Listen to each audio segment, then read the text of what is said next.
What's it been like for you mixing with guys who you might not have played with or kind of made friends with before? Yeah, it's interesting. You know, you go from people you're watching, preparing for week in, week out, despising in some ways, and then all of a sudden you meet them and they're great blokes, and of course they're great blokes. But like that's just rugby.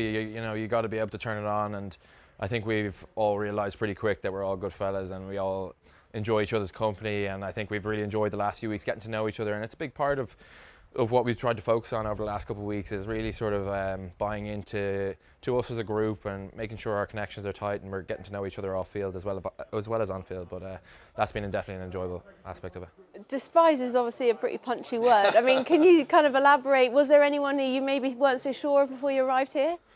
I'm not going to give a name, but no, there's definitely no, there's definitely just like, of course, there's passionate like people in the four provinces. I'm sure they have a few names as well that you prepare for, and you see them as talisman for their own countries, and then you're probably glad to be on their side now and sharing the same shirt. So we need to make sure that we bring all that sort of energy that we used to put against each other into the same sort of channel and bring it out on Saturday against Western Force. But it's something that we need to be able to sort of just embrace and have a laugh about, I suppose, if there's been any moments over the last few years, and sort of use to our advantage. I'd read that you were pleasantly surprised by Ellis Genge.